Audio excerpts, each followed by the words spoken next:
to ask you a few questions about foil boarding. Like, obviously, I've taught a few people to foil board, but you're the master. So, for Adventure.io users, I was hoping you could answer a couple questions. And basically, the first one is, how did you start, and how do you teach other people to start foil boarding? Yeah. Well, thank you for the kind words, Tony Smith. I appreciate that. Um, yeah, I started with, so I work with Slingshot, and I mean, it was probably 4 years ago that they sent one out that they were like, hey, try this. We think this is going to be big behind the boat. So I was sort of like the test dummy that had to figure it out. And it's a whole different challenge. It's not wakeboarding and it's not surfing, as anybody who's tried it finds out very quickly. I've been out in the water with world champion surfers that can't figure out where to put their foot to get it to fly. So it's crazy how much it kind of sets everybody back at the start.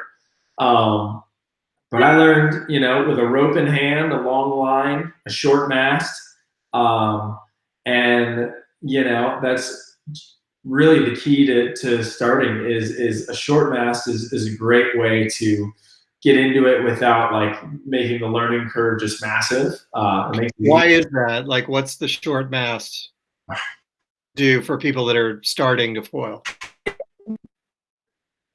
Yeah, it basically is like if you were going to learn to stand on stilts and there was three pairs, a short and a medium and a tall, you'd probably pick the short ones first because you're, for one, if you're going to fall, you're going to be closer to the surface, which is good. Um, and it just kind of it's easier to get up with the smaller mast at first, so it doesn't feel so foreign with a big long foil underneath your board. So you kind of ease into it with the shorter masts, and then you can work your way up.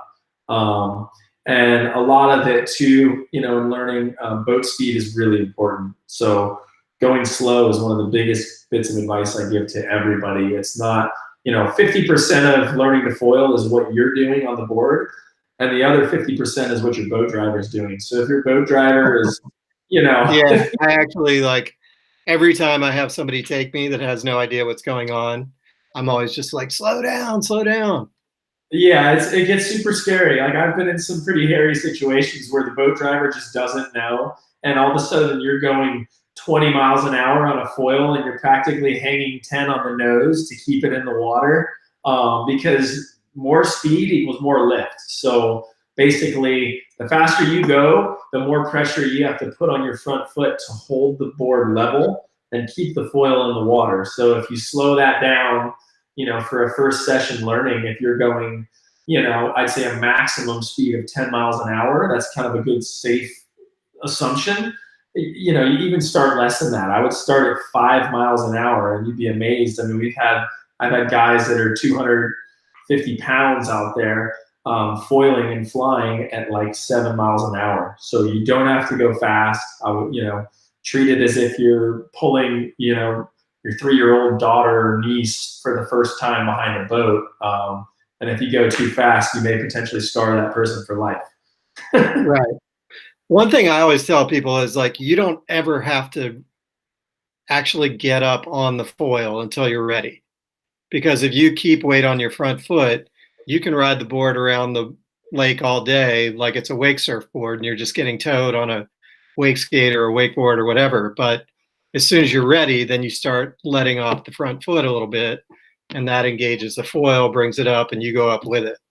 Yeah, that's awesome advice, and like something that that's much different from a wakeboard or wake surf or surfboard, whatever, anything standing sideways.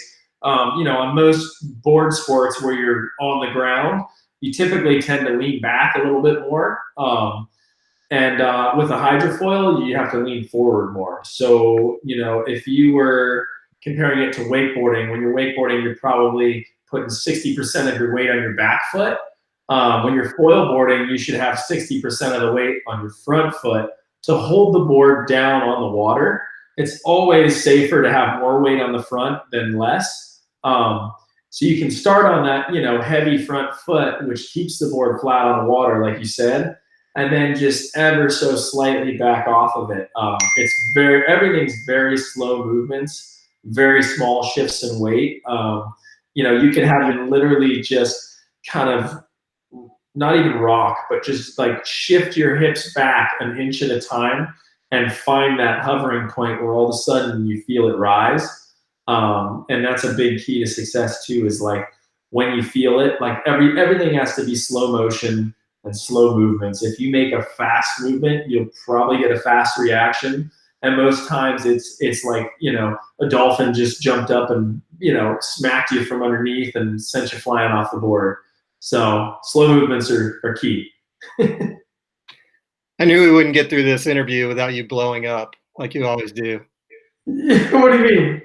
Just all the dings going off on your phone and your computer. Oh, yeah. Sorry, that was actually Billy, I'm a co-founder here. But what are some other keys to success when you start? Like, what about, stance and all that? Yeah. Real quick on the blowing up, though, what I thought you meant was, I thought you were getting to the point when I mentioned dolphin of how your wife was actually foil boarding, got hit by a dolphin from underneath. Yeah, that's a true story. She was completely taken by surprise. And there was just some dolphins cruising, and one of them decided to take her off her foil board. And she, of course, thought it was a shark as soon as she hit the water. So I've never seen her swim that fast. She was like Michael Phelps. Yeah, that's like still the best story I've heard from a foil. But Yeah. anyway, sorry, I forgot what your question was, Tony.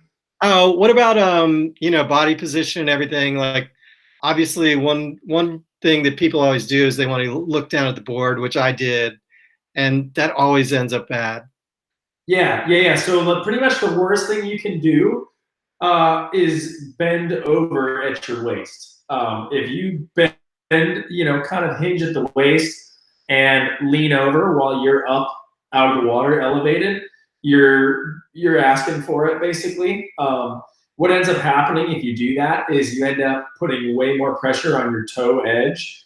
And since that board is not actually touching the water, there's nothing to support you and nothing to hold that board in place. So what'll happen, like if you hinge and bend over forward, you end up kicking the board out from under you and back, which consequently creates kind of like this folding situation where the board kicks out behind you, and then all of a sudden the foil comes up to greet you, which you don't necessarily want to happen.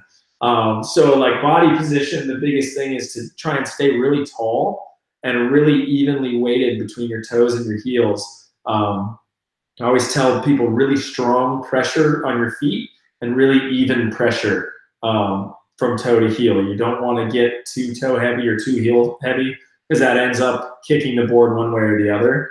Another easy way to think of it is the mast of the foil, which is the post, coming from the wings up to connect to the board.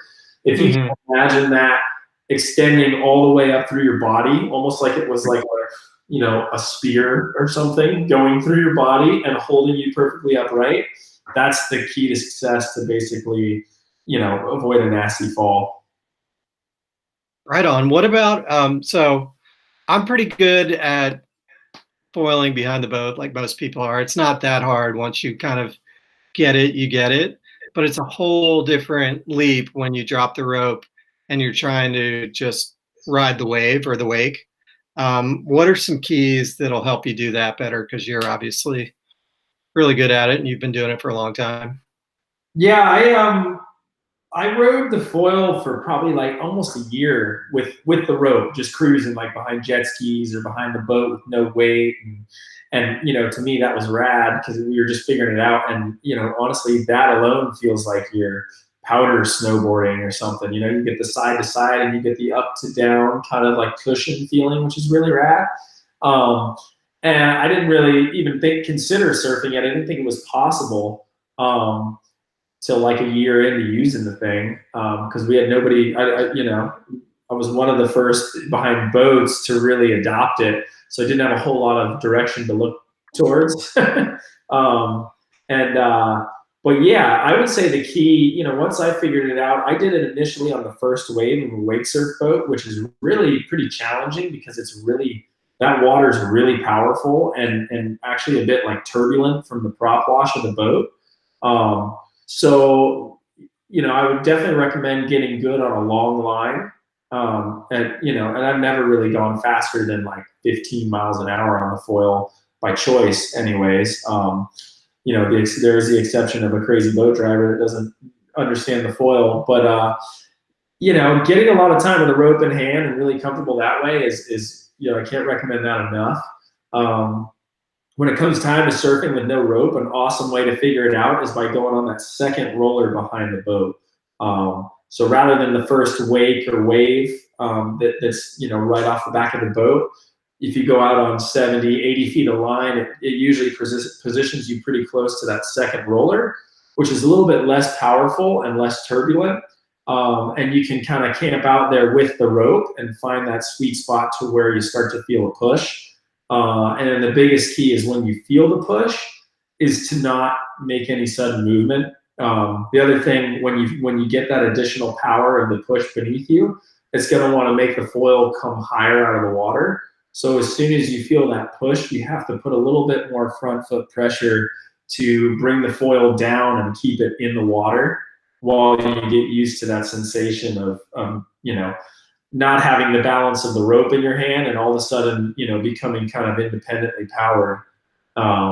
So yeah, second wave is a great place to learn and just take time, and you don't have to rush to get rid of the rope too soon. Even if it's slack and you don't need it, it's still good to hold on to and just kind of like park yourself in that zone and understand where the power is before you go throwing the rope every time, and then the boat's got to keep stopping to pick you up because you haven't mastered it yet.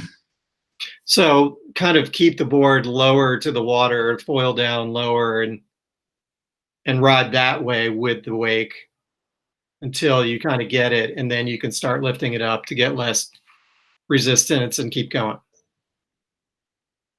Yeah, exactly. The lower you are to the water when you start trying to bring in additional power sources, the better, because speed and push, they all equate to lift, which will bring you higher out of the water anyway. So yeah, if you can anticipate the power of the wave by having more weight on your front foot and being lower to the water, then you'll be prepared when you get that push. And if you're riding all the way at the top of the mast, highest out of the water, and then you get that push, you're just going to pop out and have to start over.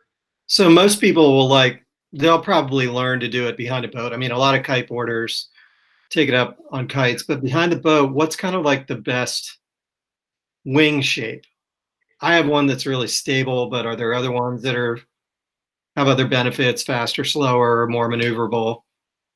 Yeah, definitely. There's tons of different wing shapes out there now. Like every brand is experimenting and discovering new things, and it's super fun to play around with different shapes and sizes of wings, because essentially the front wing especially, like that's your board. It just really doesn't matter what you're standing on. I mean, I've seen people standing on skate decks that are attached to foils. You can put a piece of plywood on top. It's really the wings of the foil are what give you the maneuverability, the pumpability, and the different kind of speed levels. So behind the boat, when you're learning, you don't want an overwhelming amount of lift, which kind of points towards a smaller wing. But over time, as you get more comfortable with the amount of upward pressure that the board is basically pushing you out of the water and you're fighting back the whole time. So as you get comfortable with where to stand and different kind of degrees of lift, you can start playing with different wings. The bigger wings are awesome for going slower and being able to pump and kind of independently power yourself just through that kind of up and down pumping motion. And the smaller wings, typically end up being geared towards faster riding. So like we have a guy, one of our guides and athletes, a guide for Adventure.io and a slingshot athlete, Louis Floyd, he rides fast and does jumps and airs behind the boat. He can actually flip on the foil too. He takes a much smaller wing than someone like me who's just surfing. And, my goal when I go out is to go rope, without the rope. I want to go 4 to 5 waves back and be able to, really have a lot of space to like cruise around. Wait, how is he flipping? He has foot straps? Yeah, he's got straps on it. So I gotcha. Yeah, it's pretty nuts. And I'm super happy that he learned, because I'm like, I don't want to have to do that. And like with our, relationship with Slingshot, doing the photo shoots and stuff, I'm like, man, if somebody's got to jump like He's like, oh, Yeah, it sounds like he can do that. sounds super fun, but real sketchy. Yeah, there's. Speaking of which, like we've been a couple times surfing, foiling in the surf, Mhm. and I've seen you do it, and it looks super fun, but it also looks really hard and really sketchy sometimes. What's the trick there? Yeah, it's. I mean, yeah, we've been out together a bunch, and the majority of the sessions, I'm laying on my stomach, frustrated, trying to get it figured out. Um, but it's hard, man. In the surf, to paddle in, like that's a really big kind of learning curve there. And so, like, I learned behind the boat, and I would suggest probably the easiest way to go from the boat into the surf, if you're taking kind of stepping stones towards it, would be, at first, obviously, learn behind the boat, learn to surf behind the boat without the rope, and get comfortable there.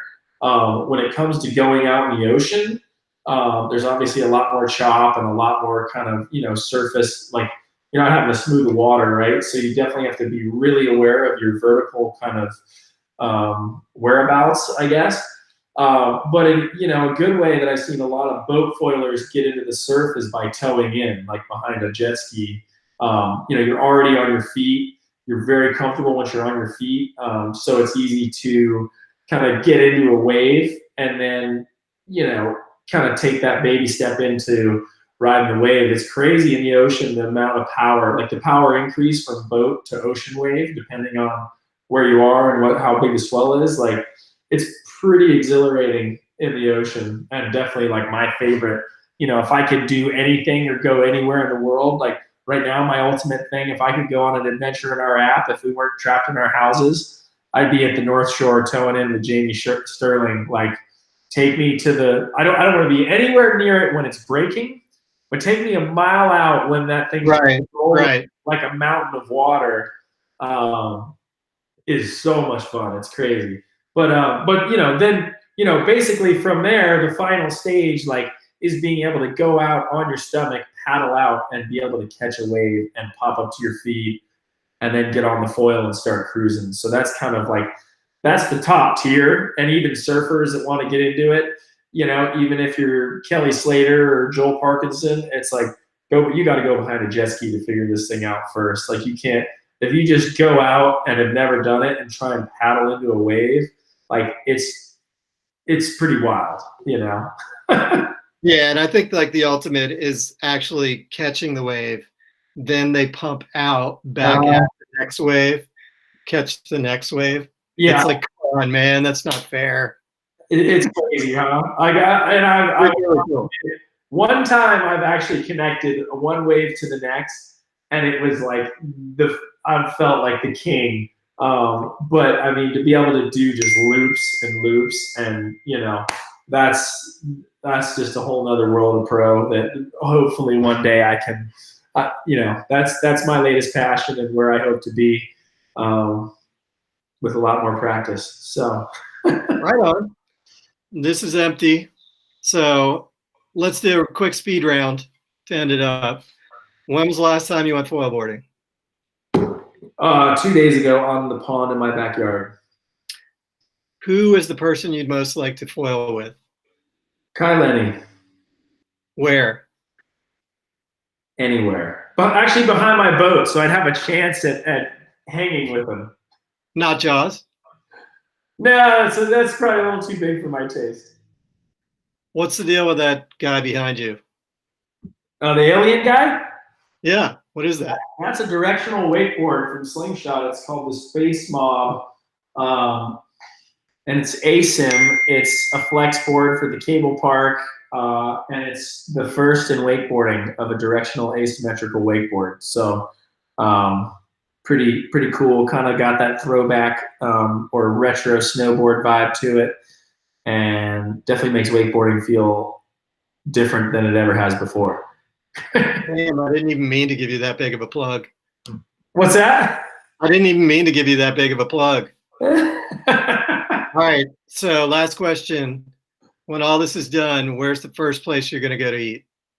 Go eat? Yeah. Oh, man.